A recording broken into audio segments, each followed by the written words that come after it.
Ya, kalau menurut saya, mungkin Amar Joni akan melihat dulu kesaksian mereka, Betul. apa sesuai dengan fakta atau tidak. Benar. Kalau memang tidak sesuai dengan fakta dan dalam BAP Amar Joni bisa ditekan atau misalnya dipaksa untuk menandatangani BAP, Amar Joni bisa ya melakukan pembelaan dengan mencabut BAP tersebut di depan majelis hakim. Oke. Intinya bahwa hak asasi seorang Amar Joni meminta supaya dihadir secara fisik. Artinya dia punya kepentingan adalah menyampaikan sesuatu yang benar, sesuatu yang terjadi yang dia lihat, yang dia lakukan bersama temannya. Betul. Apakah seperti BAP yang terjadi yang dalam proses persidangan itu atau tidak? Kalau memang dalam BAP itu dipaksa atau dia ditekan, bisa dicabut di depan sidang. Agus Nahak. Selamat malam. Oke, Bang, sebagai praktisi hukum terkait perkara kasus narkoba yang diduga Amar Joni dalam 6 terdakwa itu terindikasi bandar. Akhirnya dia dilimpahkan ke Nusa Kambangan. Proses persidangan berjalan, minta kuasa hukum untuk dihadirkan untuk fakta-fakta yang terjadi. Akhirnya tadi dia hadirkan. Dengan momen dihadirkan itu, Amar Joni mendengarkan kesaksian dari PU, yaitu lapas atau petugas lapas untuk perkara kasus yang terindikasi dipegang narkoba. Namun dari pihak Amar Joni banyak kejanggalan. Nah, Abang melihatnya gimana sih, Bang? Ya, dari saya bicara dari sisi praktisi hukum. Pertama-tama bahwa kasus Amar Joni ini kan sangat viral ya. Karena sebenarnya kan dia dihukum karena kasus narkoba. Tapi ternyata dalam lapas itu ada dugaan mereka juga melakukan jual beli narkoba dengan melibatkan beberapa oknum. Nah, karena kejadian itu sehingga Amar Joni terpaksa dipindahkan ke lapas Nusa Kambangan. Nah, ketika sidang di PN Jakarta Pusat, karena kendala teknis, karena menggunakan Zoom, itu kan kendalanya tuh soal teknologi ya, karena sinyal dan lain sebagainya. Oke. Akhirnya PH-nya minta supaya Amar Joni bisa hadir secara fisik di PN Jakarta Pusat. Dan dalam proses kan cukup agak lama. Karena begini, ketika permohonan itu kepada Majelis Hakim Pengadilan Jakarta Pusat, Pengadilan Negeri Jakarta Pusat otomatis kan akan berkoordinasi juga dengan jaksa, jaksa berkoordinasi dengan yang namanya Dirjen Pas, karena yang bersangkutan itu tinggal di Lapas Nusa Kambangan saat ini, bukan di Lapas Cipinang.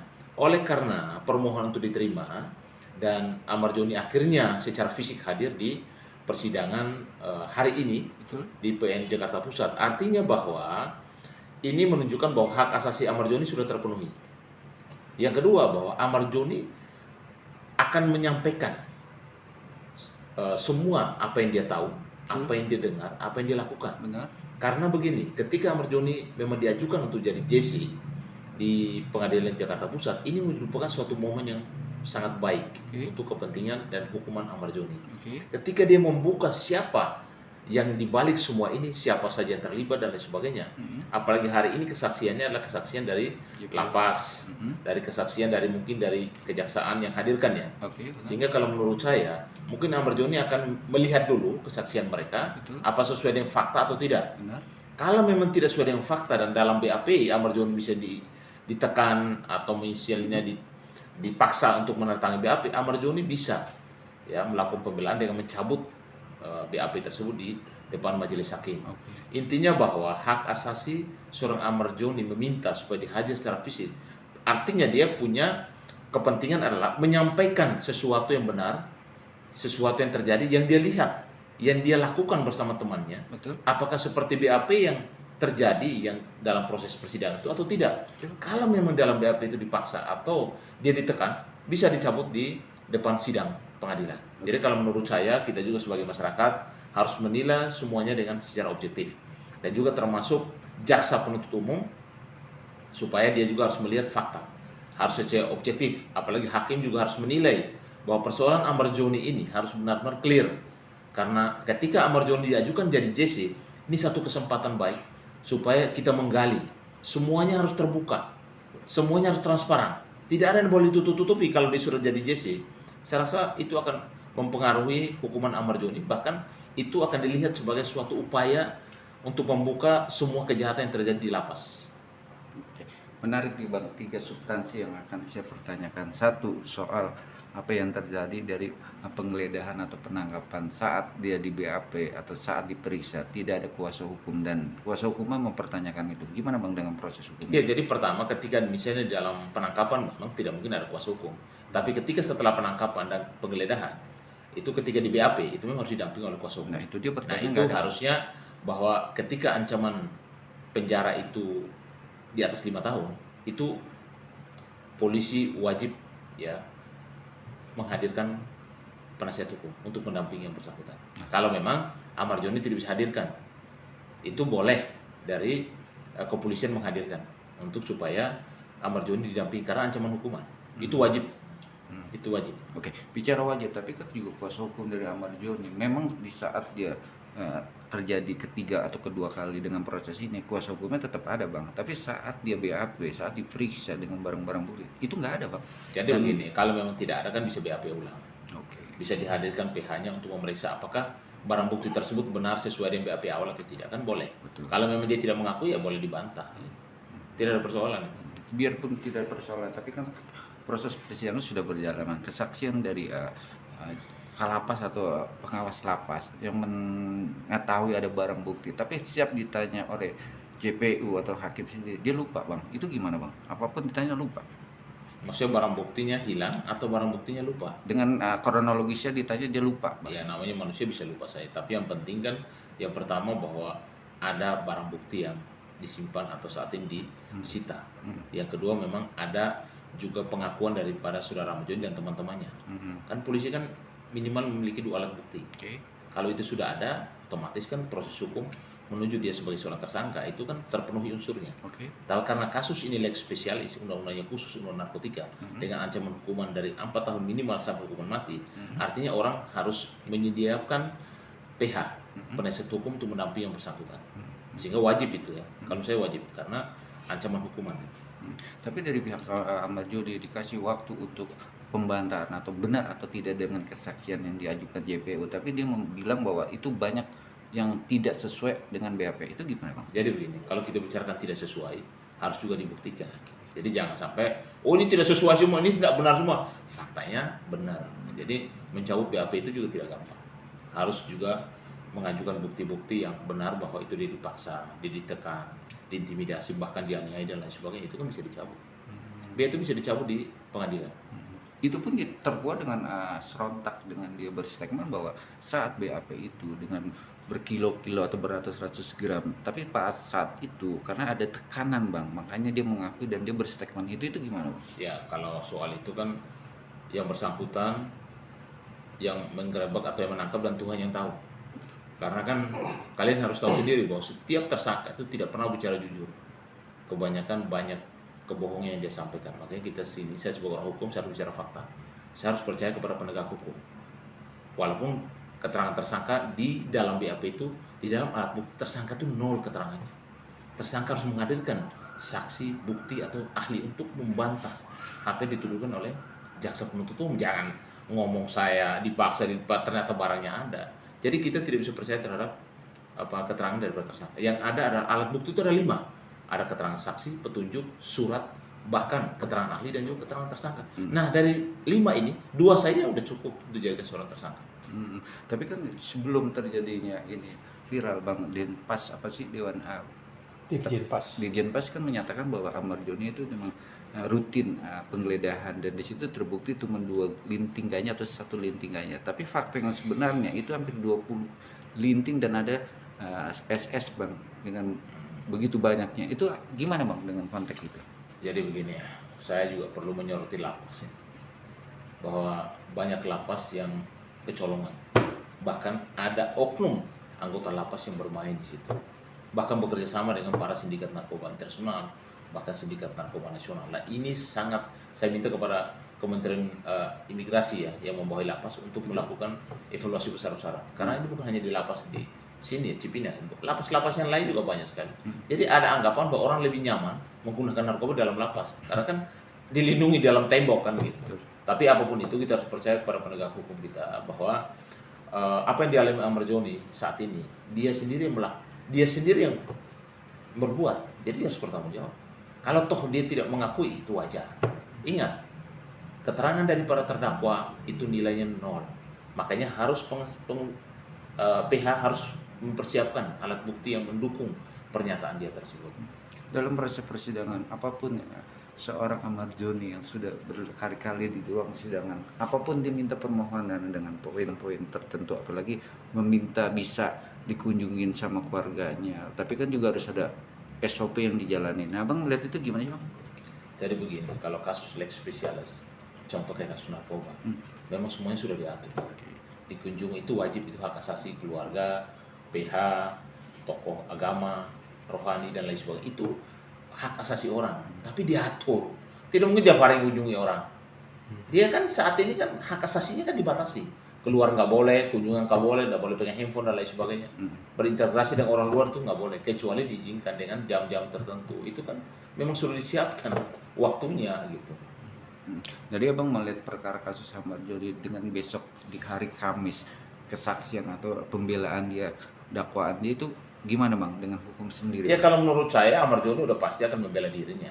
Namanya juga terdakwa, di mana-mana pasti membela diri. Menyampaikan semuanya salah, semuanya tidak benar, intimidasi. Tapi semua didasari oleh pembuktian dari dia sendiri. Dan juga harus ada juga statement atau ahli yang dihadirkan atau saksi Ahmad Joni, supaya apa yang disampaikan oleh Ahmad Joni diperkuat. Karena keterangan terdakwa, saya kembali lagi, bahwa keterangan terdakwa dia mau ngomong apa saja terserah.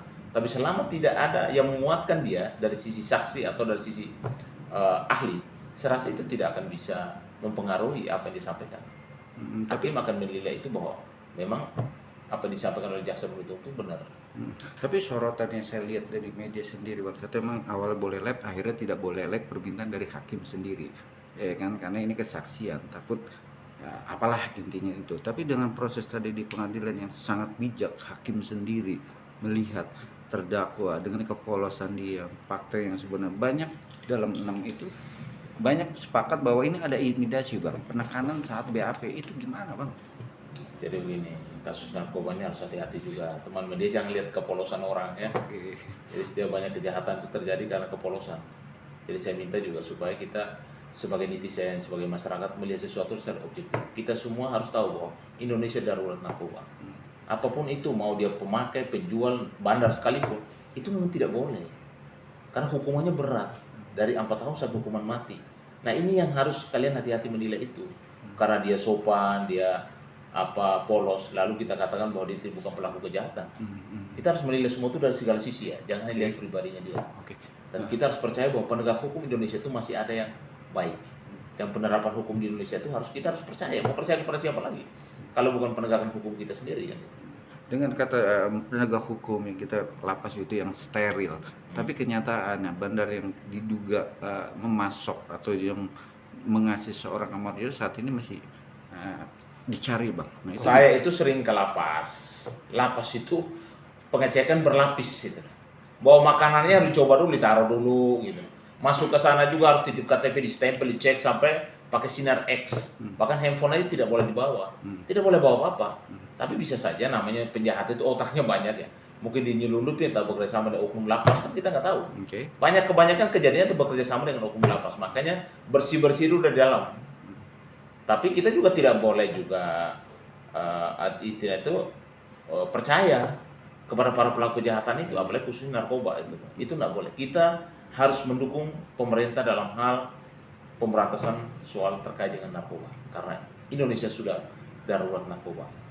Oke, Bang, terkait soal X-ray tadi yang Abang sebut tadi, itu kan ada pemeriksaan X-ray tadi ya. Saksi itu menyatakan bahwa mengatakan bahwa X-ray di lapas itu tidak bisa mendeteksi narkoba yang diselundupkan gitu, Bang. Tanggapan Abang seperti apa, Bang? Ya artinya tidak semua alat itu sempurna. Tapi setidaknya orang yang sudah ditahan, orang yang sudah menjalani hukuman, itu yang harus merubah dirinya. Dia kan ditahan, dihukum karena narkoba. Jangan lagi menggunakan narkoba, apalagi menjual narkoba dalam lapas. Itu loh. Jadi pribadinya harus berubah. Selama pribadi tidak berubah, ingat ya, kalau tidak ada yang namanya pemakai, tidak akan ada penjual narkoba. Simpel aja kok. Karena pemakainya banyak, penjualnya ada. Kalau ada penjual pasti ada bandarnya dong. Makanya ini ada keterkaitan nih pasalnya ini kan. Ada pasal pemakai, ada pasal penjual, ada pasal bandar. Nah, hukumannya berbeda-beda nih. Betul. Kalau bisa pemakai dia mungkin larinya ke rehab. Kalau untuk penjual itu minimum 4 tahun. Sampai mungkin 15 sampai 20 tahun. Kalau misalnya dia bandar, itu ancamannya tuh seumur hidup dan hukuman mati gitu. Kenapa? Karena merusak ini narkoba. Makanya kalau sudah jadi mantan narapidana narkoba, jangan bermain narkoba lagi. Kalau dia berkali-kali lalu harus dipercaya karena dia sopan, saya rasa enggak juga. Kita harus percaya kepada penegak hukum kita bahwa apapun yang terjadi di lapas hari ini harus bersih-bersih dulu. Banyak oknum lapas yang bermain. Nah, itu dia. Tidak mungkin ada narkoba masuk kalau tidak ada yang ikut bermain di situ. Tangkap kalau misalnya ada oknum lapas yang bermain. Itu harus ditangkap itu, karena itu yang nanti akan menjadi sumber masalahnya. Dia bisa mensuplai ke dalam. Kalau tahanan bisa sampai ribuan, kalau sebagian besar bisa dipasok narkoba, bagaimana lapas bisa bersih dari narkoba? Makanya inilah butuh pemimpin yang kuat, yang tangguh. Berantas di dalam lapas dulu. Kita di luar boleh, tapi di dalam ada anggapan bahwa orang lebih nikmat menikmati narkoba dalam lapas karena di dalam tembok keamanan kan gitu. Jadi intinya Abang melihat dari sisi hukum, Ahmad Joni akan membongkar fakta sebenarnya itu udah oke. Jadi kalau saya sih Amar Joni ya kepada PH-nya, udahlah saatnya kamu nggak usah lagi merasa dijolimi, buka saja. Siapa yang terlibat, siapa yang fasilitasi, siapa yang otak dari para kejahat, bandarnya siapa, buka saja. Karena itu akan memudahkan kamu. Hakim akan melihat bahwa ini orang jujur, ini orang membantu proses. Hukuman kamu akan ringan. Daripada kau nutup-nutupi semuanya, akan jadi masalah besar. Karena kamu masih jalan hukuman, otomatis akan menambah lagi hukuman kamu. Dan ini perkara narkoba.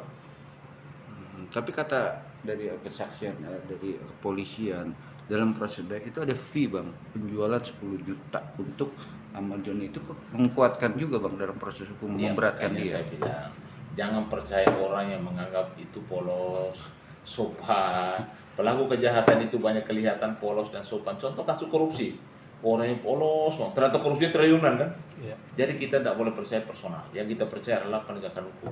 Kita percaya adalah alat bukti. Kalau kami orang hukum tidak percaya personal, apalagi dia terdakwa, kita percaya kepada alat bukti. Kita percaya kepada keterangan-keterangan yang dihadirkan, saksi, ahli, dokumen, mungkin dari keterangan daripada petunjuk dan lain sebagainya gitu. Jadi intinya Abang juga sebagai praktisi hukum, tentang hukum, apa yang terjadi dengan kata rumor yang beredar di lapangan, dengan penekanan, dengan secara cara penegak hukum untuk mempenjarakan itu salah. Yang pertama yang saya perlu sampaikan bahwa kita harus berterima kasih kepada Pengadilan Negeri Jakarta Pusat sudah bisa menghadirkan secara fisik Ahmad Joni. Karena kenapa? Ini soal keamanan dan kasusnya lagi spesialis. Dan kepada Dirjen Pas, dia bisa mengizinkan dan dia pengawalan ketat akan dititipkan di lapas Cipinang, dan ini satu nilai plus buat Ahmad Joni. Yang kedua, di dalam BAP kalau ada penekanan, ada intimidasi, ada kekerasan dan lain sebagainya, pemaksaan, cabut aja BAP-nya waktu di sidang di depan majelis hakim.